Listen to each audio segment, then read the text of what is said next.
Good morning, tutors. My name is Jude Lopez, and this is the video assessment event 3, the scenario. Thank you. Good morning, and welcome to this meeting, John, Debbie, and Paul. As you're aware, the purpose of this meeting will be to share an example of how another community service organization uses social media to effect, to gather ideas on how social media could be best integrated into our organization, and to discuss the pros and cons of using social media within our organization. So let me start with an example of how XYZ uses social media to effect. XYZ uses social media apps and tools for publishing, sharing, and discussing information and building networks locally, nationally, and internationally. They use Facebook, YouTube, Instagram, LinkedIn, and Twitter accounts. They use a variety of formats as text, pictures, videos, and audio. This is great as an increased number of people use smartphones and tablets as they're out and about. For example, I myself recently liked and commented on a Facebook ad about the plight of homeless people, which was a campaign run by Father Chris Riley's Youth Off the Streets. Well, this created an amazing chain of events. Soon, I was getting messages from Youth Off the Streets regarding volunteering opportunities, fundraising, and other campaigns run by Youth Off the Streets. But interestingly, though, I also started to receive information via social media from similar organizations who had the same interests. Because Facebook has over 2 billion active monthly users, it has been a great source of reaching out to a large targeted audience. For example, XYZ's fundraising has increased by 10% compared to the last 12 months. This was as a direct result of the awareness campaign it ran on Facebook. They were also able to increase their volunteer intake to 30 compared to 15 the previous 12 months. By this very fact of increasing much needed funds and additional volunteers, XYZ could offer more services and programs to clients who use their services. Some examples include they were able to fully install a fully equipped and functional gym, a fully equipped music room including a recording studio. They were able to purchase 2 more tennis tables. They were also able to introduce a 6-week self-defense training program. And they were able to buy photographic equipment and run a course on photography and short documentary filmmaking. Now, in conclusion, the introduction of the use of social media to XYZ has had a tremendous positive impact on the organization. They have a much bigger audience, more funds, more volunteers, but most importantly, they have been able to raise awareness of the plight of youth homelessness in the local area. Thank you. Now, let's move on to gathering ideas on how social media could be best integrated into our organization. Tutors, please note that the following information uses extracts from an article sourced from the internet titled 6 Tips on How to Integrate Your Social Media Strategy by Jason King. Now, as XYZ is considering being active on social media, we should start by ensuring that we integrate our strategy.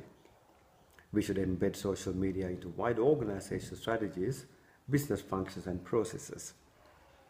By integrating our social media strategy, we can connect with our prospects and clients across a variety of touch points in the client or customer journey. So let's look at the first point. Integrate social media with wider marketing and organizational strategies. So social media should not be used as a standalone strategy and must be integrated with our wider marketing and organizational objectives. We must involve all employees across all levels to use social media across a range of business departments to help achieve wider organizational objectives. The second point is to integrate social media accounts. So we should link all our social media accounts to each other to suit the individual preferences of our market. Let our customers find us on the social media platform they prefer to use and be part of their journey. The third point is to integrate offline and online marketing. So we should include social media details on all forms of offline marketing, such as magazines and newspaper ads, leaflets, brochures and flyers, business cards, direct mail, and radio advertising. All offline marketing should include our main website and main social media accounts and leverage the Facebook or Twitter brand to appeal to our customers. By integrating social media with other digital and offline marketing, we can connect with clients at a variety of touch points, gaining maximum exposure and brand awareness. The fourth point is to integrate social media with company processes. So we must make social media a daily activity. We should spend at least 45 to 60 minutes a day checking comments, new followers, engaging and posting fresh material. If possible, we should dedicate as much time as possible to social media activities. It's addictive and time consuming, yes. But by dedicating time in our daily schedule, we reap more rewards than merely playing around for about 10 minutes or so on a daily basis. The fifth point is to integrate social media with email communications. We should add social media buttons or links into our company email signature. For those people who prefer not to communicate frequently by email, social media may be their preferred choice of communicating. So make it easier for XYZ to be found. And the sixth point is to integrate social media with our website. So people will spend more time on social media than they do on browsing on our website.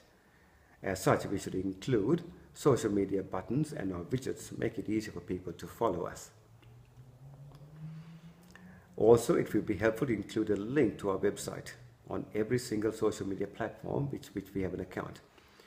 By directing people back to our website, we'll be more in control to lead the client from interest into action, which is critical. It's important to integrate our social media strategy, otherwise it will lack direction and will be fundamentally flawed. We can realize the full potential of social media by embedding our strategy into different departments, processes, and wider strategies. Finally, let's discuss some pros and cons by using social media with XYZ. So let's discuss some pros or some positives. As you're aware, social media can help us get our message out quickly and effectively to a large number of people. Listen to what our community is saying online and tailor our services to meet their needs. Engage and grow online communities, often involving people who would never have engaged through traditional communication methods. Target information to certain users in certain channels. Collaborate with and get input and assistance from the community. Communicate in real time with stakeholders, that is at live events, for example.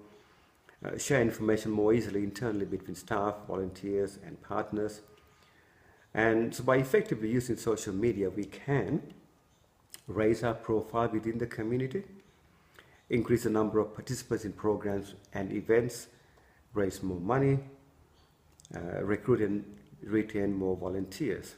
That is critical, of course, for the type of work that we do in our communities. And some cons or negatives, spending lots of time on social media without any real benefit, or an employee saying something untoward that may attract negative attention to the organization, and an employee, for example, sharing confidential information with the public.